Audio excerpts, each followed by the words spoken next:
오늘 주시는 하나님의 말씀 창세기 32장 3절로 12절 말씀입니다. 우리 한 절씩 하나님 말씀을 받들어 읽겠습니다. 야곱이 세일 땅 에돔 들에 있는 형 에서에게로 자기보다 앞서 사자들을 보내며 그들에게 명령하여 이르되 너희는 내 주 에서에게 이같이 말하라.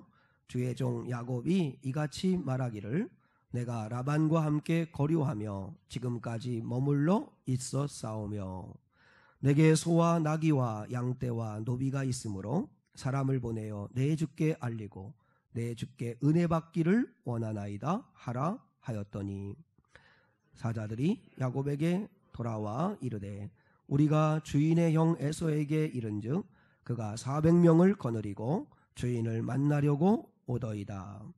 야곱이 심히 두렵고 답답하여 자기와 함께한 동행자와 양과 소와 낙타를 두 떼로 나누고 이르되 에서가 와서 한 떼를 치면 남은 한 떼를 피하리라 하고 야곱이 또 이르되 내 조부 아브라함의 하나님 내 아버지 이삭의 하나님 여호와여 주께서 전에 내게 명하시기를 내 고향 내 족속에게로 돌아가라 내가 내게 은혜를 베풀리라 하셨나이다. 나는 주께서 주의 종에게 베푸신 모든 은총과 모든 진실하심을 조금도 감당할 수 없사오나 내가 내 지팡이만 가지고 이 요단을 건넜더니 지금은 두 때나 이루었나이다. 내가 주께 간구하오니 내 형의 손에서 에서의 손에서 나를 건져내시옵소서. 내가 그를 두려워함은 그가 와서 나와 내 처자들을 칠까 겁이 나기 때문이니이다. 주께서 말씀하시기를 내가 반드시 내게 은혜를 베풀어 내 씨로 바다에 셀 수 없는 모래와 같이 많게 하리라 하셨나이다. 아멘. 아멘. 한번 설교 제목을 같이 한번 따라하겠습니다. 심히 두렵고 답답하여 라고 하는 제목으로 오늘 하나님 말씀을 함께 나누기 원합니다. 우리 사람이 살아가는 가운데 있어서 가장 힘든 것이 있다면, 가장 고통을 주는 것이 있다면 뭐 여러 가지가 있겠지만 아마 단연 가장 고통스러운 것은 관계 갈등이라고 생각을 합니다. 여러분, 관계가 안 좋은 것만큼 사람을 힘들게 하는 건 없는 것 같아요. 특별히 우리가 성도들을 이렇게 섬기지만 이 부부간의 사이가 안 좋다 하는 것만큼 힘든 일이 없잖아요. 부부가 서로 신뢰하고 사랑하고 서로 이렇게 보듬어주고 서로 기도해주고 섬겨줄 때는 너무 행복한데, 근데 이 부부간에 계속 갈등이 끊임없이 사이가 안 좋게 벌어지면 그러면 그것처럼 힘든 일이 없는 것 같아요.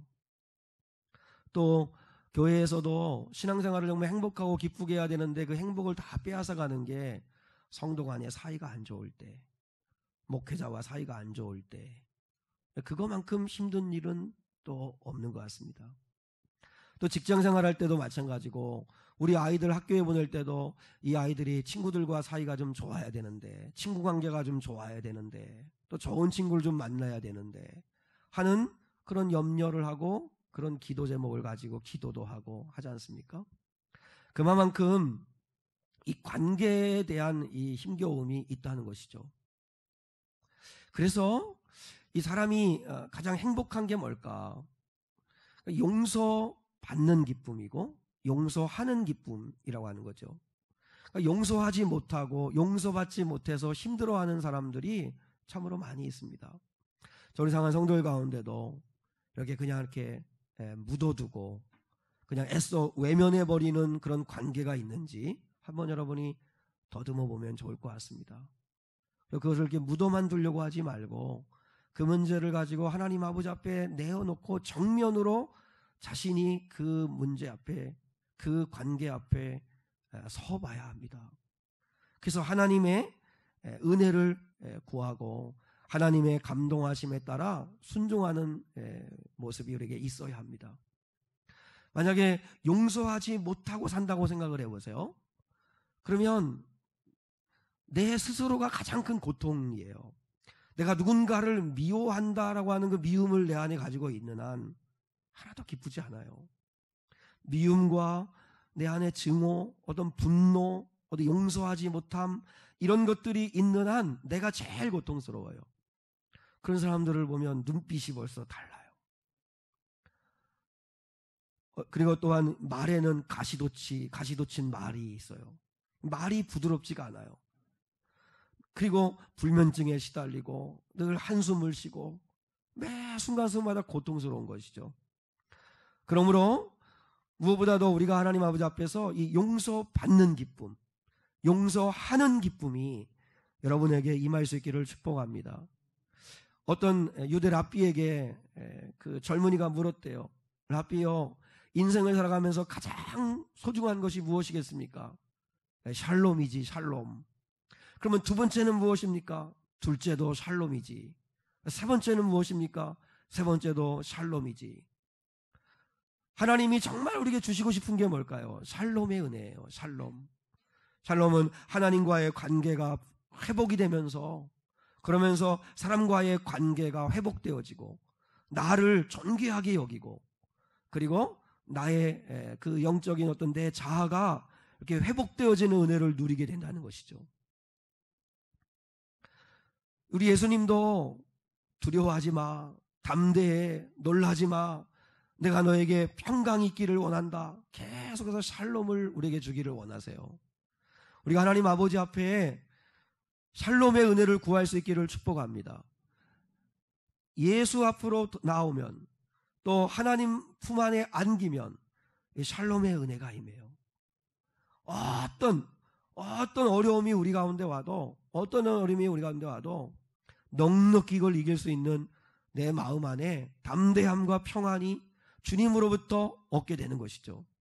고린도후서 4장 8절과 9절에 보면 우리가 인생을 살아가고 예수 믿으며 살아가는 삶 가운데 이런 일이 벌어진다고 말씀하세요. 우리가 사방으로 우겨쌈을 당하여도 쌓이지 아니하며, 답답한 일을 당하여도 낙심하지 아니하며, 또 박해를 받아도 버림받지 아니하며, 거꾸로 트림을 당하여도 망하지 아니하고. 여기 보세요. 여기 보면 우리 인생 살아가는데 사방으로 우겨쌈을 당하는 일이 있다는 거예요.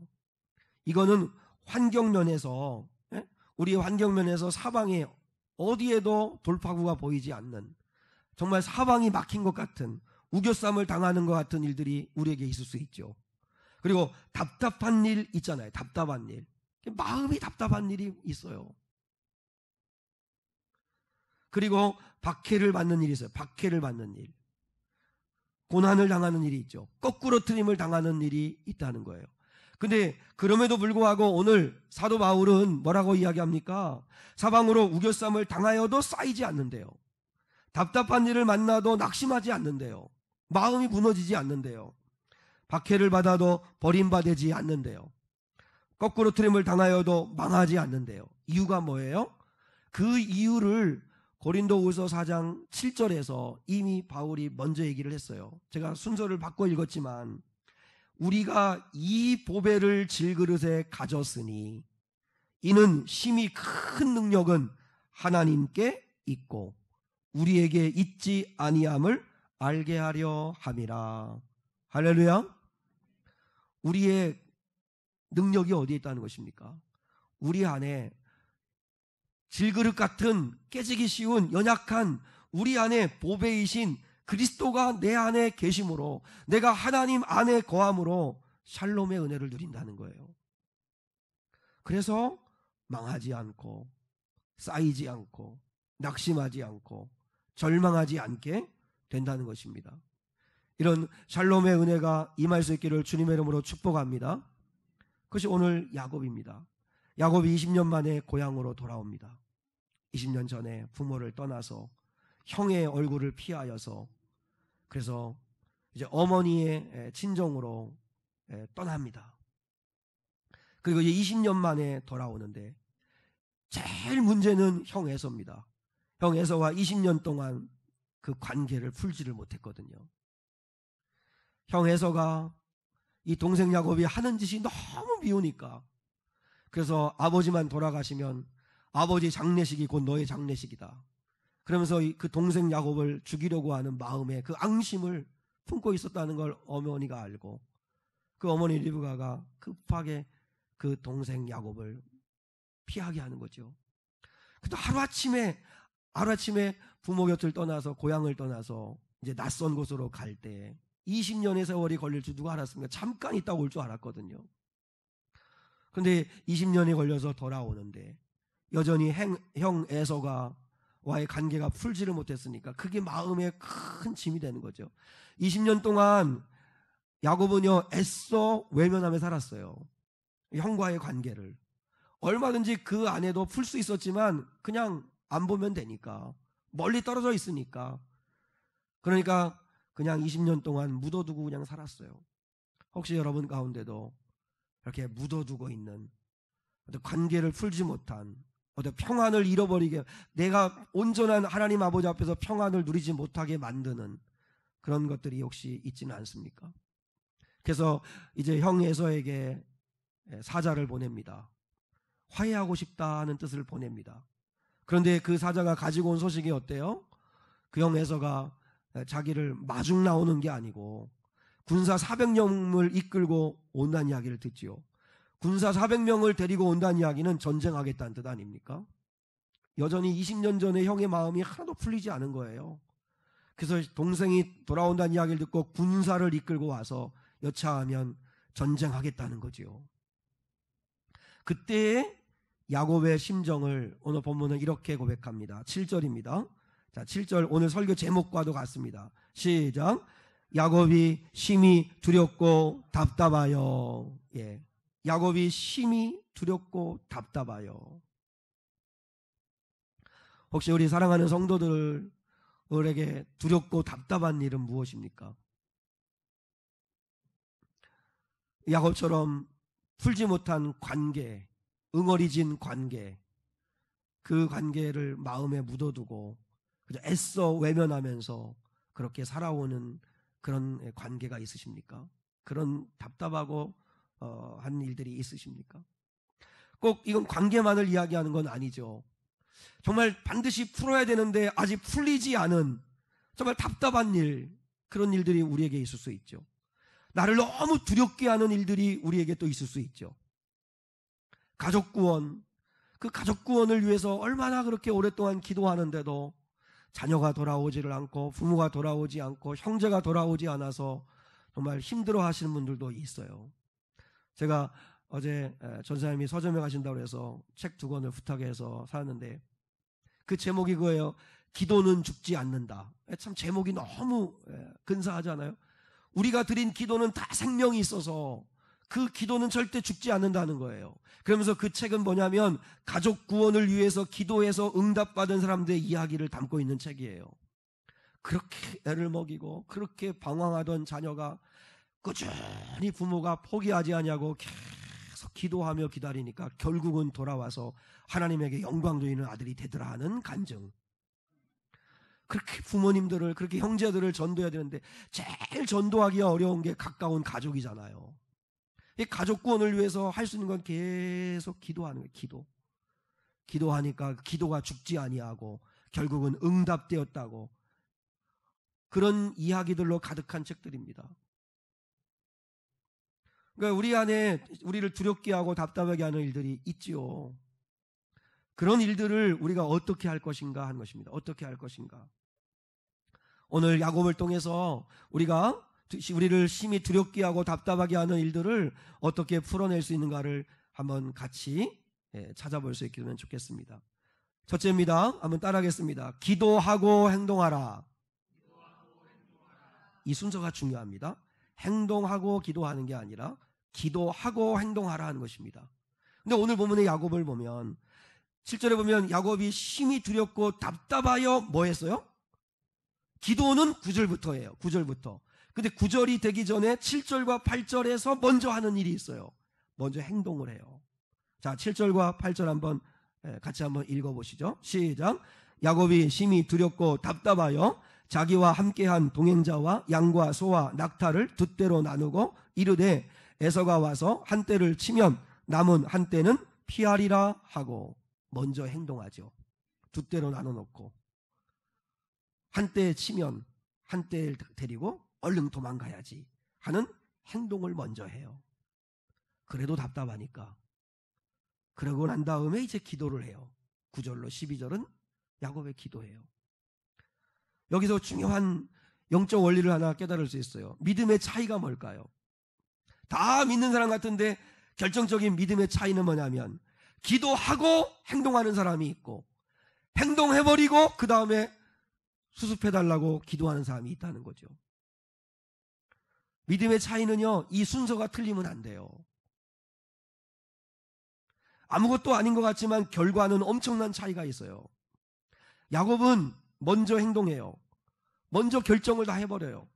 그리고 난 다음에 하나님께 책임져 달라고 기도하는 거예요. 이런 기도는, 행동하고 하는 기도는 무슨 기도냐면 때를 쓰는 기도가 돼요. 때를 쓰는 기도. 왜냐하면 자기가 일은 저질러 놓고 그리고 하나님 앞에 수습해 달라고 기도하는 거예요. 도와달라고 기도하는 거예요. 살려달라고 기도하는 거예요. 물론 이 기도도 귀해요. 하나님은 이런 기도는 들으실까요? 안 들으실까요? 그래도 들으세요. 들어는 주세요. 제가 아는 한 목사님이 계신데 사실 개척한다는 게 참 요즘은 목회자들이 이렇게 사역지를 구하는 게 참 쉽지 않은데요. 뭐 개척은 더더욱이나 어렵잖아요. 정말 어려운 것 같아요. 개척을 한다는 건. 그런데 이 목사님이 충분히 기도하고 하나님의 뜻을 깨닫고 약속을 받고 그리고 난 다음에 해야 되는데 덜커덕 좋은 상가 자리가 있어서 계약부터 해버렸어요. 그러니까 이제 모든 기도는 하나님한테 해결달라는 기도예요. 해결해달라는 기도. 개척자금을 모아달라는 기도. 그러니까 사생결단의 기도기는 한데 그런데 생떼를 쓰는 기도를 하는 거예요. 생떼를 쓰는 기도를. 왜냐하면 일단 일은 저질렀으니까 하나님이 해결해 주지 않으면 자기는 죽습니다. 그런데도 하나님은 가까스로 해결은 해주시더라고요. 결국은 문제 해결은 돼요. 근데 그 해결되어지는 걸 보고 여러분 우리가 습관이 되면 안 됩니다. 그런 식으로 늘 일을 하시면 안 됩니다. 왜냐면 가만히 보면 그렇게 해서 해결이 돼요. 하나님이 왜요? 자녀니까 일은 저질러 놓고 해결하려고 하는데 어느 부모가 또 그거 안 도와주겠어요. 또 도와는 주는데 근데 하나님도 그렇고 당사자도 그렇고 기쁨은 없어요. 너무 과정이 힘든 거예요. 왜냐하면 그 문제를 해결하려고 하는 기도를 해야 되니까 힘든 거예요. 하나님의 인도하심을 받는 기도를 하면 쉬운데 내가 정한 것을 하나님이 해결해 달라고 하는 기도를 하려니까 너무 힘든 거예요. 그러니까 감동도 없고 기쁨도 없는 거예요. 그렇게 하면 안 된다는 거예요. 결정하기 전에, 행동하기 전에 하나님 아버지 앞에 충분히 기도를 하는 거예요. 그게 여러분 믿음입니다. 믿습니까? 하나님 아버지 앞에 일이 벌어지기 전에, 결정을 하기 전에 하나님 앞에 기도하는 건 묻는 기도입니다. 하나님의 뜻이 뭡니까? 그리고 또 하나님께 맡기는 기도를 하게 되는 거예요. 그때는 하나님 내 인생의 길을 맡깁니다. 나는 어린아이 같아서 어디로 가야 될지 뭘 해야 될지 모르겠어요. 하나님 도와주세요 하고 맡기는 기도가 되는 거지요. 저의 기도를 한번 생각해 봤어요. 제가 몇 번 말씀드린 적도 있지만 제가 철이 없을 때 영적으로 좀 이렇게 지금도 뭐 물론 부족하지만 영적으로 더 수준이 좀 낮을 때 그때는요 다 내 뜻을 결정해놓고 하나님 앞에 기도하더라고요. 뭐 지금은 좀 덜하다고 하지만 그래도 그렇지 않습니까? 근데 남자들은 이제 군대 간다는 게 결국 쉽지 않잖아요. 근데 제가 우리 아이를 군대 보내면서 제가 저 군대 갈 때를 생각해 보았는데 그때는 구타도 있고 뭐 여러 가지 군대 문화가 병영 생활이 힘들 때잖아요. 그래서 하나님 앞에 좀 겁이 나고 좀 두렵더라고요. 그래서 하나님 앞에 내가 정해놓은 게 뭐냐면 하나님 나 서울 이상은 못 갑니다. 전방 안 됩니다. 전방 안 됩니다. 하나님 제가 논산에서 훈련 받는데 후방에도 좋은 건 많잖아요. 서울 이상은 못 갑니다. 하나님 최소한 원주 이상은 안 됩니다. 양보 100번에서 원주 이상은 안 됩니다. 뭐 이렇게 그래서 최전방 안 됩니다. 하나님이 속초에 가게 하시더라고요. 논산에서 밤새 기차 타고 갔는데 청량역에서 내려서 다시 또 이제 기차 타고 강릉까지 가서 강릉에서 또 차 타고 한참 가가지고 속초에 놓으시더라고요. 예. 그리고 두 번째 기도가 뭐냐면 제가 이제 신학교 3학년 마치고 왔거든요. 그러니까 군종병 되게 해주세요. 근데 군종병 되게 한다는 게 순수한 뜻이 아니라 사실 편하니까. 그래서 이제 군문 목사님과 함께 교회에서 교회 일하면서 있는 건 그건 뭐 내일이니까 너무 좋잖아요. 책도 읽고 찬송하고 예배하고 또 가끔 또 군문 목사님 따라서 밖에도 나가고 편하니까. 근데 그렇게 기도하면 안 돼. 편하다고 기도하면 안 되잖아. 하나님을 속이는 거죠. 그거 하나님이 모르실까요? 근데 포장은 어떻게 해요? 복음 전하게 해주세요. 뭐 이러고 또 이제 그다음에 또 공부할 수 있는 기회를 좀 주세요. 공부도 안 하면서. 그러니까 하나님이 논산에서는 95라고 하는 군종 주특기를 받았어요. 너무너무 감사하더라고요. 그래서 속초까지 가는 것도 참았어요. 하나님 왜 이런 식으로 일을 하시나 해도 참았어요. 왜냐하면 군종 주특기가 있으니까. 그래도 교회 섬기면서 편하게 지낼 수 있겠구나 했는데, 그런데 갔는데 일주일 전에 군종 TO가 찼대요. 뭔 군대가 그런 식으로 해요. 그래가지고 너는 이제는 군종병이 아니라 130 포병이다 그러더라고요. 포병이라고. 진짜 하늘이 새카맣고 무너지는 것 같더라고요. 그래서 내가 화장실에 가가지고 화장실 그 문 닫고 변기에 앉아가지고 눈물이 그렇게 나더라고요. 울었어요. 하나님이 해도 너무하신다고. 근데 사실 하나님이 너무하신 건 없어요. 다 내가 뜻을 정해놓고 이거 이루어 달라고. 안 이루어지니까 섭섭해가지고 그래서 뭐 삐지고 막 그렇게 하는 거거든요. 그래서 사실 내가 구해야 할 건 뭐였을까요? 하나님, 군대에 갑니다. 하나님, 내게 좀 담대한 믿음을 주셔서 믿음 지킬 수 있게 해주세요. 예배 드릴 수 있는 환경에 나를 좀 보내주세요. 그리고 거기서 복음 전하는 삶을 살 수 있도록 인도해 주세요. 그렇게 하나님의 뜻을 구하는 기도를 먼저 했어야 되는데 내 뜻만 구하는 기도를 했어요. 그건 옳지 않다는 거예요. 그런데 11년 전에 미래교회를 개척할 때는 기도만 했어요. 기도만 했어요. 하나님의 뜻이 어디에 계신지, 하나님이 개척을 원하시면 약속을 달라고 하나님 앞에 기도했어요. 왜냐하면 하나님의 약속을 받는 게 제일 중요하잖아요. 하나님 약속을 주세요.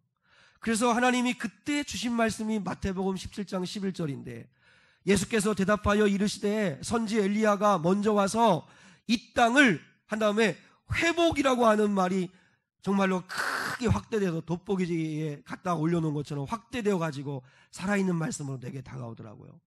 그래서 제가 제일 너무 기뻐가지고 청주 회복교회라고 이름을 저희가 져서, 그래서 원래는 시작을 했다가, 그래서 회복이라고 하는 말이 그게 이단이 사용하는 교회의 이름이 회복교회라는 게 있어서 이건 좋지 않다고 그 노예 목사님들이 권면하셔서 미래교회로 바꾼 거예요.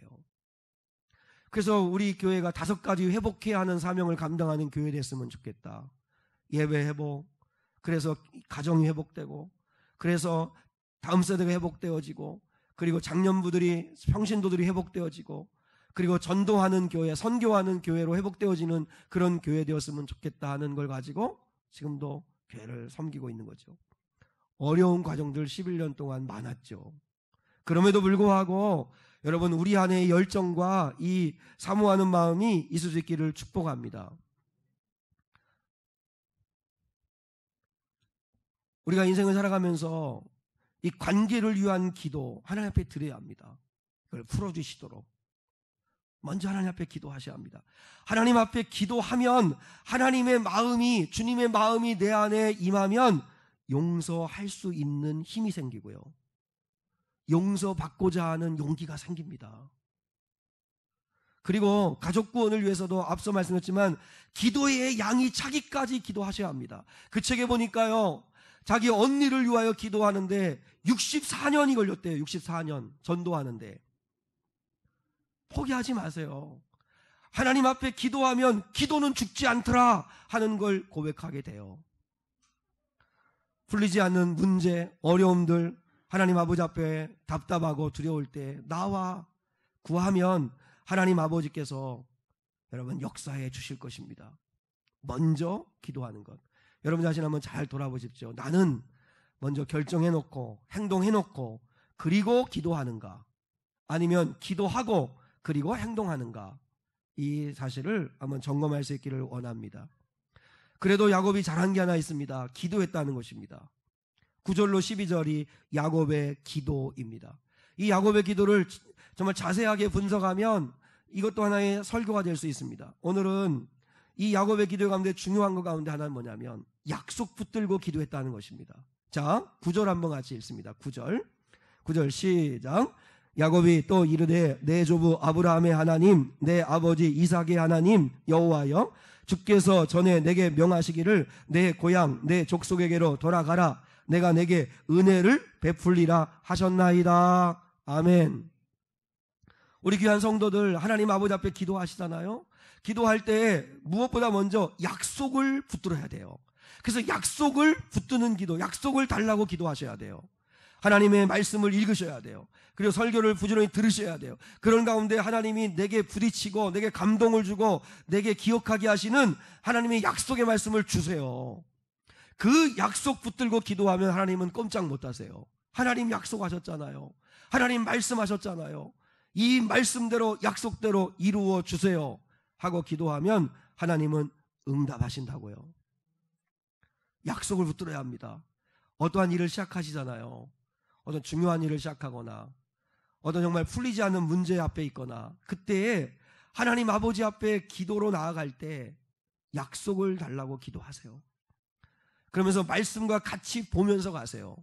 그리고 여러분이 예배를 드리면서 말씀을 붙들고 기도하는 게 중요한 게, 가정에서 기도한다는 것도 좋아요. 그러나 왜 새벽에 나와 기도하고 수요일에 나와 기도하는 게 좋아요? 그때그때 하나님이 주신 말씀을 들으면 약속이 기억나고 붙잡혀요. 그걸 붙들고 기도하는 거예요. 내 평생 동안 붙들어야 할 약속의 말씀도 있고요. 그 순간순간마다 붙들어야 할 약속의 말씀을 하나님이 또한 주시고요. 그래서 약속 붙들고 기도할 때 하나님이 응답하신다고요. 그리고 야곱의 기도는 결사적인 간절한 기도였다는 거죠. 자, 우리 11절을 보겠습니다. 11절. 이게 사실 야곱이 정말 기도하고 싶었던 기도지요. 자, 11절 같이 읽습니다. 시작. 내가 주께 간구하오니 내 형의 손에서 에서의 손에서 나를 건져내시옵소서. 내가 그를 두려워함은 그가 와서 나와 내 처자들을 칠까 겁이 나기 때문이니이다. 야곱이 지금 두렵다고 하나님께 건져달라고 살려달라고 기도하죠. 여러분을 두렵게 하고 답답하게 하는 일을 만나시면 오늘 야곱처럼 하나님께 솔직하게 내 형 에서의 손에서 나를 건져내시옵소서. 내가 정말 두려운 게 하나님 뭔지 아십니까? 그가 와서 나와 내 처자들을 칼로 칠까 두렵습니다. 나는 전쟁을 준비하고 오지도 않았고, 그리고 군사 사백과 싸울 용기도 군사력도 아무것도 없습니다. 내가 의지할 이는 하나님밖에 없습니다 하고 하나님 아버지 앞에 구하는 것이죠. 그런데 우리가 여기서 중요한 거 하나가 있어요. 이렇게 하나님 아버지 앞에 구하면 하나님이 구하는 대로, 내가 기대하고 원하는 대로 응답하시면 좋잖아요. 그런데 야곱은 에서인 형이 군사 400명을 이끌고 올 거라고는 생각도 못한 거예요. 이제는 20년이 지난 일이고 하니까 어느 정도 좀 잠잠해지겠거니 했는데 자기하고는 전혀 예측하지 못한 결과가 벌어지는 거예요. 그럼에도 불구하고 하나님을 신뢰함으로 나가야 한다는 것입니다. 믿습니까? 우리는 기도하는데 왜 이래? 하나님을 신뢰하고 믿음으로 나가는데 왜 이래? 하고 하나님 아버지 앞에 낙심할 수 있습니다. 하나님의 생각과 우리의 생각은 다를 수 있습니다. 그러므로 믿고 기도하며 신뢰하며 가시면 됩니다. 근데 계속 기도하며 하나님 앞에 가면 뭐가 있어요? 로마서 8장 28절에 합력하여 선을 이루어주시는 은혜가 있어요. 은혜가 있어요. 은혜가. 사실 야곱이 회복되어지고 형 에서가 와서 그를 끌어안고, 아니 군대 400명을 이끌고 칼을 차고 무장하여 죽이겠다고 달려오던 형의 마음이 풀어져서 야곱을 보자마자 끌어안고 입을 맞추며 그에게 용서를 선포했었던 건 하나님의 간밤에 은혜가 임했기 때문이에요. 내가 생각하지 않는 대로 일이 전개된다고 해서 낙심할 게 아니고 기도하는 한 하나님의 은혜가 있어요. 은혜는 값없이 주시는 하나님의 도우심이잖아요. 그게 있다니까요. 그래서 은혜가 임하는 사람은 세상이 감당하지 못해요. 은혜를 구해야 돼요. 어거스틴이라고 하는 사람이 학교에서 늘 어린 시절에는 늘 학교에서 맞고 살았대요. 그래서 이 어머니 모니카가 우리 아이가 좀 맞지 않게 해달라고 그렇게 기도했는데 더 맞더래요. 그러니까 얘가 학교 적응을 잘 못하는 거죠. 그리고 일종의 그 학교에는 좀 이렇게 불량배 같은 아이들이 좀 많았던 것 같아요. 그래서 어거스틴은 엄마 나는 로마로 가고 싶어. 난 좀 큰 도시로 좀 더 이렇게 가고 싶어. 근데 어머니 모니카가 생각해 보니까 로마는 아닌 것 같아요. 지금도 이 아이가 적응 못하고 힘들어하고 그러는데 죄악의 도성 로마로 가면 그러면 완전히 내 아이를 망칠 것 같은 두려운 마음이 들어서 여러분 자녀들 가운데도 그렇잖아요. 우리는 둘째 그런데 얘는 부모 품을 떠나보내면 안 되겠다는 애도 있지 않습니까? 그냥 멀리 떠나보내고 자취시키고만 기숙사 생활하면 그러면 허랑방탕할 것 같은 아이들이 있죠. 바깥에 내놔도 안심이 되는 애가 있고 얘 내놓으면 불안한 애가 있잖아요. 이게 있어요. 근데 어머니 마음에 이 어거스틴이 그런 것 같죠. 그래서 하나님 앞에 기도하는 거예요. 로마는 안 됩니다. 우리 아이가 마음을 접게 해주시고 로마로 가는 건 안 됩니다. 그렇게 기도하고 엄청 기도했는데 결국은 로마로 가게 됐어요. 그럼 응답이 안 된 걸까요? 그런데 이 어거스틴이 로마로 가는 도중에 암브로스라고 하는 귀한 믿음의 사람을 만납니다. 이 만남의 축복이 있는 거죠. 합력해 도우신 하나님의 은혜가 있는 거죠. 그분을 만나 복음을 듣고 변화가 돼요. 어거스틴이 변화되어 가지고요 거듭나게 되고요. 그리고 완전히 변화되어서 시대의 획을 긋는 영성의 사람이 돼요.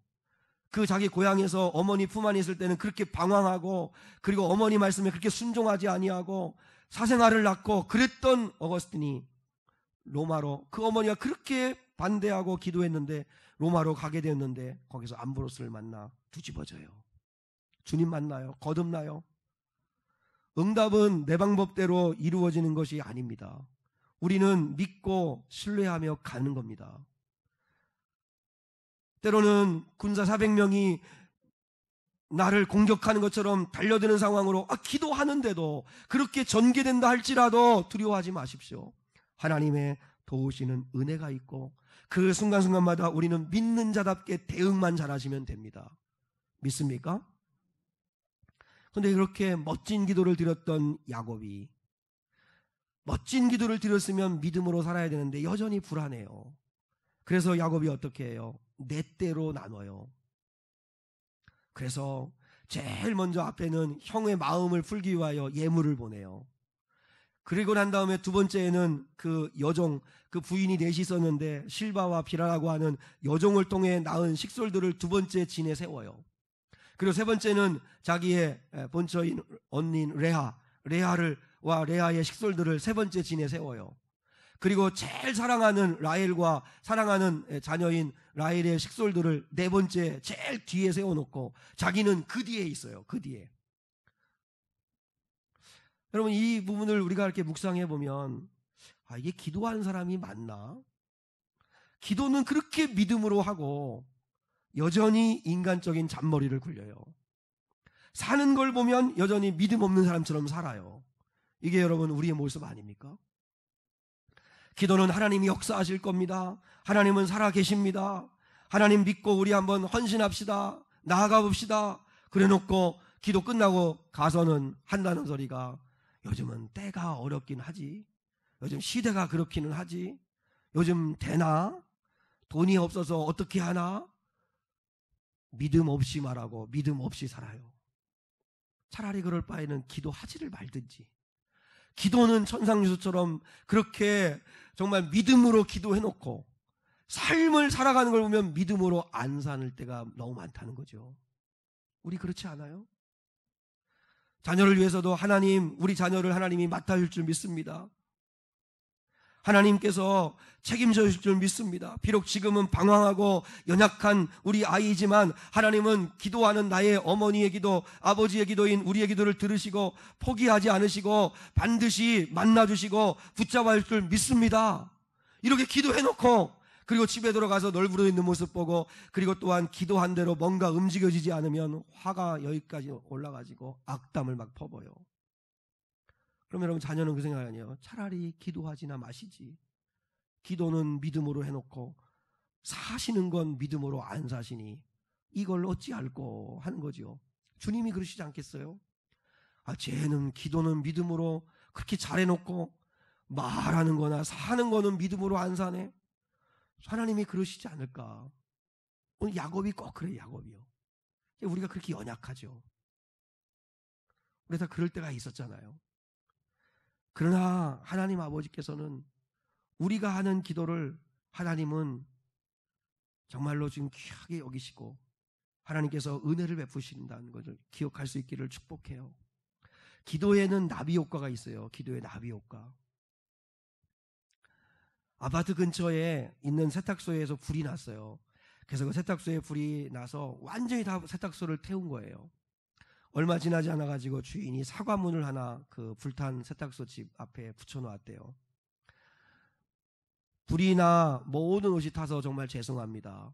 혹시 이 그 사과문 밑에 옷을 맡기신 분들이 그 수량을 신고해 주시면 그러면 보상해 드리도록 하겠습니다. 그렇게 이제 써놓은 거예요. 근데 얼마 있지 않아가지고 한 아파트 주민이 거기에 글을 쓰더라요. 그래서 이제는 당연히 자기 옷 수량을 썼겠지 하고 이제 보았는데 거기에는 그렇게 써놨대요.